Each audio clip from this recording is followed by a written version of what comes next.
Your resume looks impressive. எந்த tool வச்சு design பண்ணீங்க? அது ஃபோட்டோ. இன்னைக்கு ஒரு நாள் மட்டும் நீ எந்த பொய்யும் சொல்லாம இருக்கணும். ஒரு வேலை தப்பி தவறி பொய் சொல்லிட்ட, அடுத்து வர 5 இயர்ஸ்க்கு உனக்கு பேட் லக் தான். ரொம்ப கஷ்டப்படுவேன். இது நான் பண்ண ரெஸ்யூம் இல்லைங்க, என் ஃப்ரெண்டு பண்ணது. நான் ஜஸ்ட் எனக்கு ஏற்ற மாதிரி எடிட் பண்ணிக்கிட்டேன். That's okay. Anyways, we are not hiring you for the designing job. எங்க கம்பெனில வேகன்சி இருக்குன்னு உங்களுக்கு எப்படி தெரியும்?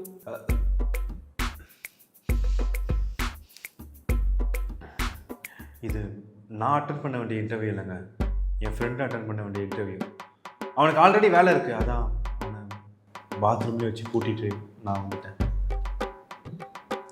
சரி, ஓகே. எங்க கம்பெனியை பற்றி கொஞ்சம் டிஸ்கிரைப் பண்ணுங்க. உங்கள் கம்பெனி லோகோ பார்க்க நல்லாயிருக்கும், அது மட்டும்தான் எனக்கு தெரியும். வேறு எதுவும் உங்கள் கம்பெனி பற்றி எனக்கு தெரியாது.